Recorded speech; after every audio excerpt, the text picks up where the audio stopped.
warahmatullahi wabarakatuh. Nama saya Ega Kalista dari absen 11 dan dari kelas 10-11. Hari ini saya akan menjelaskan teori masuknya agama Islam ke Indonesia. Nah, 3 teori masuknya agama Islam ke Indonesia itu, yang pertama ada teori Gujarat, yang kedua ada teori Mekah, dan yang ketiga adalah teori Persia.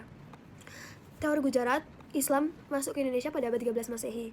Nah, teorinya itu yang pertama, kurangnya fakta yang menjelaskan peranan bangsa Arab dalam penyebaran Islam di Indonesia. Hubungan pedagang Indonesia dengan India telah lama terjalin. Yang ketiga, adanya batu nisan Samudra Pasai, yaitu Sultan Malik As-Saleh tahun 1297 yang bercorak khas Gujarat. Tokoh yang ada di teori Gujarat itu Snockhornya, W.F. Turkheim, dan Bernard H.M. Flecke. Nah, yang kedua ada teori Mekah. Teori Mekah ini masuknya Islam ke Indonesia pada abad 7 Masehi. Pada abad 7, yaitu tahun 674, di pantai barat Sumatera sudah terdapat perkampungan Islam. Yang kedua, kerajaan Samudra Pasai menganut aliran mazhab Syafi'i, sedangkan di Gujarat atau India adalah penganut mazhab Hanafi. Raja-raja Samudra Pasai menggunakan gelar Al-Malik, yaitu gelar tersebut berasal dari Mesir. Tokoh yang ada di teori Mekah itu ada Hamka, Van Leeuwen, dan Alwi Shihab. Teori Persia. Teori Persia itu Islam ke Indonesia masuk pada abad 13 Masehi. Yang pertama, dasar teorinya ada peringatan 10 Muharram atau Asyura atas meninggalnya Hasan dan Hussein, yaitu cucu Nabi Muhammad, yang sangat dijunjung oleh orang Syiah atau Islam Iran. Kesamaan ajaran Sufi yang dianut Syekh Siti Jenar dengan Sufi dari Iran, yaitu Al-Hallaj. Penggunaan istilah bahasa Iran dalam sistem mengeja huruf Arab untuk tanda-tanda bunyi harokat ditemukan, dan terakhir ditemukan makam Maulana Malik Ibrahim tahun 1419 di Gresik. Tokoh yang ada di teori Persia ini adalah Husin Jandingrat. Lalu ada proses Islamisasi. Yang pertama adalah pedagang. Melalui pedagang-pedagang Arab, Persia, dan Gujarat, maka masyarakat Indonesia itu mengenal Islam. Yang kedua ada perkawinan. Adanya pedagang-pedagang yang menetap mendirikan perkampungan, maka sebagian dari mereka itu ada menikah dengan wanita-wanita Indonesia. Yang ketiga ada pendidikan. Adanya didikan dari pondok-pondok pesantren, maka menampung pemuda dari berbagai daerah untuk menimba ilmu agama Islam. Yang keempat ada dakwah, yang sudah tamat dari pesantren dan mulai berdakwah menyebarkan agama Islam. Lalu ada 5, kesenian. Melalui penunjukan wayang dan seni gamelan, maka Islam disebarkan oleh para wali atau mubalik. Yang keenam ada tasawuf, ajaran ketuhanan yang telah bercampur dengan mistik. Nah, ada tokoh wali songo. Yang pertama ada Maulana Malik Ibrahim, dikenal dengan nama Syekh Maghribi, menyebarkan Islam di Jawa Timur. Yang kedua ada Sunan Ampel dengan nama asli Raden Rahmat, menyebarkan Islam di daerah Ampel, Surabaya. Yang ketiga ada Sunan Bonang, adalah putra Sunan Ampel, memiliki nama asli Maulana Magdum Ibrahim, menyebarkan Islam di Bonang atau Tuban. Yang keempat ada Sunan Derajat, putra dari Sunan Ampel juga, nama aslinya Syarifuddin, menyebarkan Islam di daerah Gresik. Yang kelima ada Sunan Giri, nama aslinya Raden Paku, menyebarkan Islam di daerah Bukit Giri atau Gresik.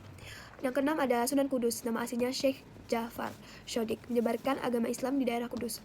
Yang ketujuh ada Sunan Kalijaga, nama aslinya Raden Mas Syahid atau R. Setia, menyebarkan ajaran Islam di daerah Demak. Yang ke-8 ada Sunan Muria, adalah putra Sunan Kalijaga, nama aslinya Raden Umar Syahid, menyebarkan Islam di daerah Gunung Muria.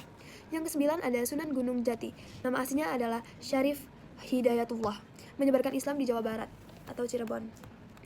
Nah, setelah itu ada perkembangan kesultanan Islam di Indonesia. Pertama ada Samudra Pasai, letaknya di Semenanjung, Sumatera bagian utara. Waktu berdirinya itu 1285 Masehi, abad ke-13 Masehi. Sumber sejarahnya itu yang pertama berita Marco Polo, yang kedua batu nisan Sultan Malik As-Saleh, yang ketiga kisah perjalanan Ibnu Battuta. Raja-raja yang memerintah ada Marasilu, Sultan Muhammad, Sultan Ahmad, Malik Al-Tahir, puncak kejayaannya itu. Lalu yang keempat ada Sultan Zainal Abidin. Nah, perkembangannya ada Samudra Pasai didirikan oleh Nazimuddin Al-Kamil. Kerajaan Samudra Pasai memiliki letak yang strategis, komoditi perdagangan adalah lada, kapur barus, dan emas. Dan yang terakhir sudah mengenal alat tukar, yaitu uang emas yang dinamakan Daureuham atau dinar. Nah, kemundurannya itu adanya perebutan kekuasaan dan peperangan saudara. Yang kedua, kerajaan Samudra Pasai diserang oleh kerajaan Siap. Habis Samudra Pasai kita ada Kesultanan Aceh. Kesultanan Aceh itu letaknya di Aceh. Waktu berdirinya itu 1514, abad ke-16 Masehi. Sumber sejarahnya itu yang pertama ada Undang-Undang Tata Pemerintah bernama Adat Makuta Alam. Yang kedua buku sejarah Aceh Bustanus Satin. Raja-raja yang memerintah yaitu Ali Mukhyat Shah, yang kedua Sultan Alauddin, yang ketiga Alauddin Riyad Shah, yang keempat Sultan Muda, Yang kelima, Sultan Iskandar Muda. Di sini ada puncak kejayaannya. Dan yang keenam, Sultan Iskandar Tani. Perkembangannya itu letak Acehnya itu sangat strategis. Yang kedua, pelabuhan Aceh atau yang biasa dinamain Olele memiliki persyaratan yang baik sebagai pelabuhan dagang. Yang ketiga, daerah Aceh kaya dengan tanaman lada. Yang keempat, jatuhnya Malaka ke tangan Portugis. Kemundurannya itu kekalahan perang Aceh melawan Portugis di Malaka. Yang kedua, tokoh pengganti Sultan Iskandar Muda tidak secakap pendahulunya. Permusuhannya yang hebat di antara kaum ulama, yaitu ulama Tengku dan kaum adat Teuku. Banyak daerah dan melepaskan diri. Perekonomian Aceh makin lemah akibat monopoli perdagangan bangsa Eropa. Lalu ada Kesultanan Demak. Nah, Kesultanan Demak itu letaknya di Demak dan atau Jateng. Waktu berdirinya itu pada 1478 Masehi pada abad ke-15 Masehi. Sumber sejarahnya itu ada Masjid Agung Demak, yang kedua perayaan sekaten oleh Sunan Kalijaga. Raja-raja yang memerintah ada Raden Patah, Adipati Unus, Sultan Trenggono, dan yang keempat Pangeran Sekar Sedolepen, yang kelima Sunan Prawoto, yang keenam Arya Penangsang atau putra dari Sekar Sedolepen. Dan yang terakhir ada 7 Jaka Tingkir. Perkembangan dan kemundurannya. Yang pertama, perkembangan itu ada lokasi Kesultanan Demak sangat strategis untuk perdagangan nasional dan hancurnya Majapahit. Yang kedua ada di tahun 1513, Demak melakukan penyerangan terhadap Portugis di Malaka yang dipimpin oleh Adipati Unus atau terkenal dengan sebutan Pangeran Sabranglor. Lalu ada pada masa Sultan Trenggono, Demak mencapai puncak kejayaan. Yang terakhir ada Panglima Perang Kesultanan Demak berhasil merebut Sunda Kelapa dari kerajaan Sunda Al-Fatahillah dan merubah Sunda Kelapa menjadi Jayakarta. Kemundurannya itu yang pertama itu setelah meninggalnya Sultan Trenggono, maka terjadilah perebutan kekuasaan Pangeran Sekar Sedolepen dengan Sunan Prawoto, yaitu saudara Trenggono dan putra Trenggono, dan Arya Penangsang, putra dari Sekar Sedolepen. Perang saudara tersebut dapat diatasi oleh Pangeran Hadiwijaya atau yang disebut Jogotinggir. Lalu ada Kesultanan Banten. Letaknya ada di Banten, waktu berdirinya 1522 Masehi, abad ke-16 Masehi. Pendirinya Fatahillah, Sunan Gunung Jati. Sumber sejarahnya itu makam Sunan Gunung Jati, kedua Masjid Agung Banten, yang ketiga catatan bangsa Belanda tentang Banten.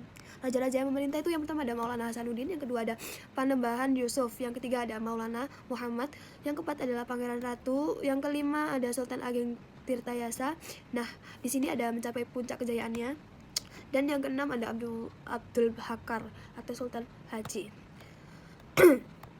Perkembangan dan kemundurannya itu ada, yang pertama perkembangannya itu ada Banten terletak di Selat Sunda dan merupakan pelabuhan yang cukup aman sehingga letaknya strategis. Yang kedua, Banten merupakan sejarah penghasil bahan ekspor seperti lada.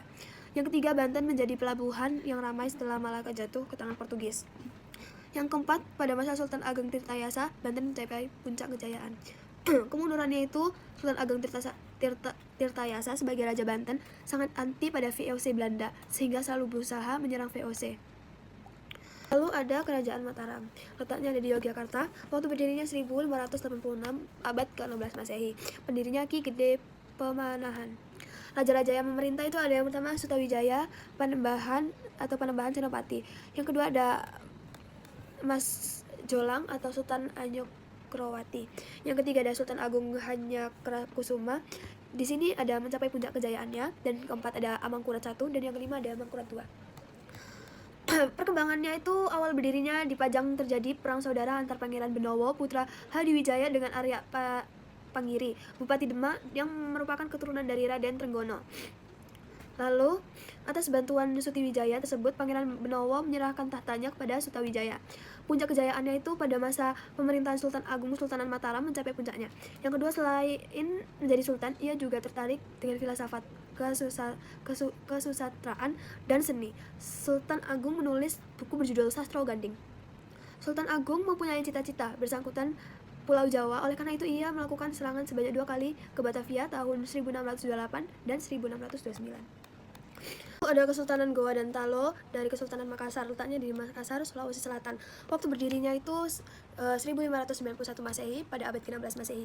Pendirinya Kerajaan Goa Talo menjadi kerajaan Islam karena dakwah dari Datuk di Bandang dan Datuk Sulaiman. Raja-raja yang memerintah yaitu Sultan Alauddin, yang kedua Sultan Muhammad Said, yang ketiga Sultan Hasanuddin mencapai kejayaan di sini. Beliau dijuluki ayam jantan dari timur oleh Belanda. Yang keempat atau yang terakhir ada Sultan Amir Hamzah. Perkembangannya itu ada faktor perkembangan. Yang pertama, letaknya yang strategis di tengah lalu lintas pelayaran antar Malaka dan Maluku. Yang kedua, Sultan Alauddin Raja Gowa berhasil mengembangkan pelayaran dan perdagangan. Yang ketiga, ada Makassar berhasil menguasai hampir seluruh wilayah Sulawesi Selatan. Faktor runtuhnya ini ada Belanda melakukan politik divide et impera. Lalu ada Kesultanan Ternate dan Tidore. Letaknya ada di Kepulauan Maluku. Waktu berdirinya itu pada 1257 abad ke Masehi, abad ke-13 Masehi. Pendirinya Kesultanan Ternate didirikan oleh Ba'ab Masyur Malamu. Raja-raja yang memerintah, yang pertama ada Sultan Marhum, yang kedua Sultan Zain al-Abidin, yang ketiga Sultan Sirullah, yang keempat Sultan Khairun, yang kelima Sultan Ba'abullah. Itu mencapai kejayaan ya. Perkembangannya, faktor perkembangan, letaknya yang strategis, lalu merupakan daerah penghasil rempah-rempah sehingga banyak dikunjungi bangsa asing. Yang ketiga, pada masa pemerintahan Sultan Ba'abullah ini dapat berhasil mengusir Portugis dari Ternate atau Maluku tahun 1575. Pengaruh agama Islam di Indonesia. Yang pertama itu ada seni budaya. Seni budaya itu contohnya bangunan masjid, seni ukir, dan seni lukis tradisional yang dijumpai pada bangunan masjid kuno. Yang kedua itu ada filsafat dan ajaran agama Islam. Contohnya tersusun ilmu yang menguraikan macam peraturan serta hukum guna, menetapkan kewajiban masyarakat Islam kepada Tuhan, ilmu tasawuf, dan ajaran Islam lainnya.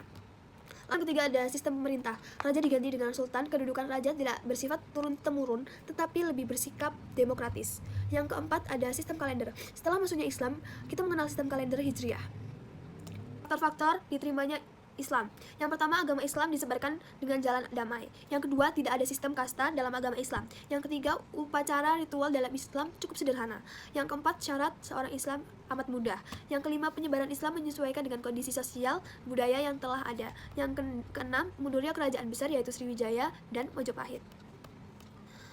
Nah, Babat Tanah Jawi itu apa sih? Kitab Babat Tanah Jawi itu menceritakan kerajaan-kerajaan di Jawa sejak kerajaan Hindu-Buddha sampai kerajaan Islam. Nah, sekian presentasi dari saya, Ega Kalista. Semoga membantu. Terima kasih.